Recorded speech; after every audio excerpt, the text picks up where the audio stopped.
let's start off by talking a little bit about, Bob, the different types of emergencies that you've dealt with, and kind of get into that a little bit. Sure, absolutely. I mean, one of the most memorable that comes to mind is when the earthquake hit Haiti Wow. a couple of years back. So I don't want to mention our client's name, but it's one of the largest broadcast companies in the world.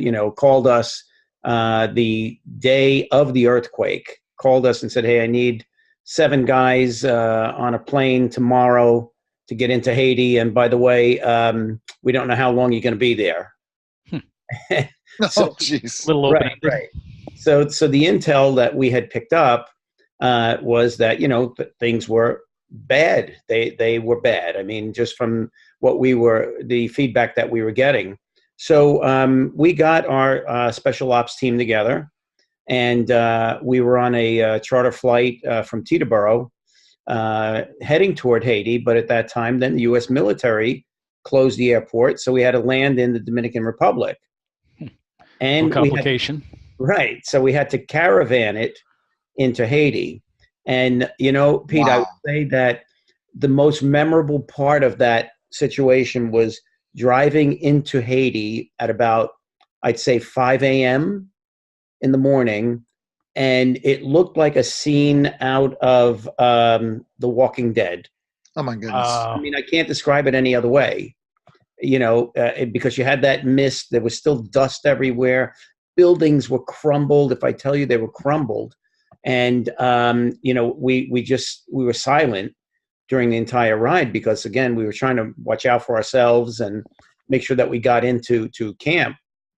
So I would say that that's probably one of the most memorable because, boy, that emergency tested every possible bit of whatever's down deep inside of me. We did not have weapons going in, so we had to rent weapons there. There was no law whatsoever. When are you writing a book on just this trip to Haiti? Yeah. I mean, seriously, Bob, come on now. It's amazing. It's amazing. So, we had to rent firearms, and there was no law there whatsoever. The entire police department was in a shambles.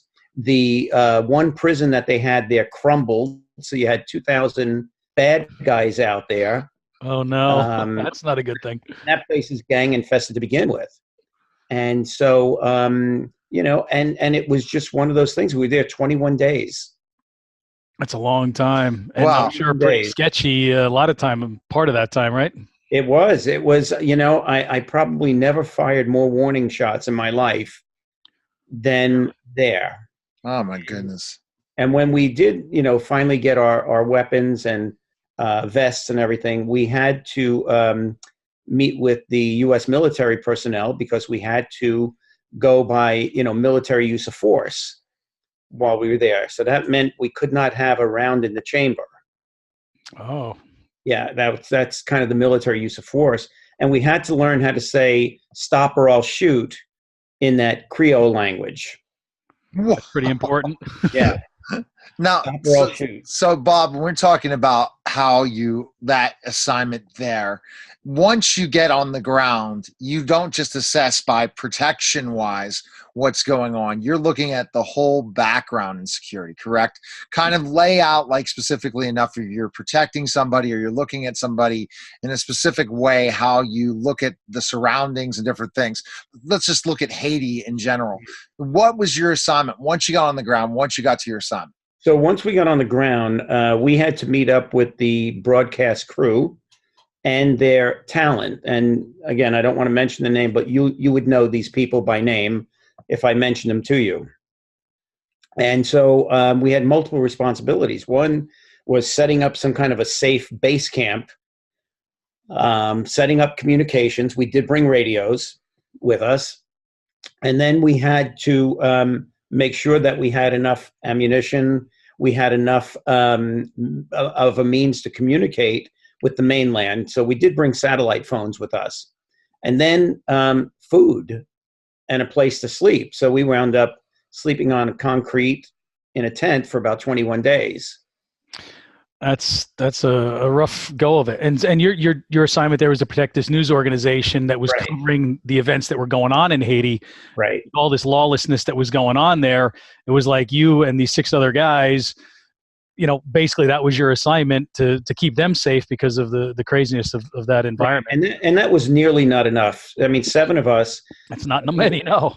Yeah, because we could not fathom what we were walking into at all. Could not fathom it. We didn't understand going in how much death there was and destruction until we finally got there.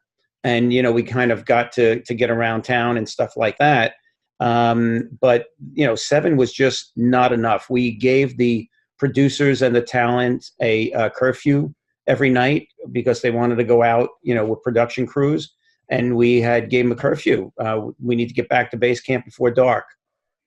Sure, for everybody's protection. Right. And, there was one particular talent that thought the rules did not apply to him. And so there's always one. Yeah, there is one. And that situation almost caused a fatality that evening. But, again, we were fortunate enough. We relied on the fact that those that were shooting at us were not proficient in the use of a firearm. You got lucky. Yeah, so we kind of hedged our bets there a little bit. So that was kind of the nightmare that we lived. And I got to be honest with you as well, Pete. When I got home, I still had that smell in my nose of death. Oh my God, because it was everywhere. It was on the streets. It was everywhere. Nothing can compare to that. People that haven't lived that. I mean, someone, myself, Neil, we've never had to deal with that, thank God. And that's something that, you did something that was a great service to be able to do that for people, but at your own risk. Right.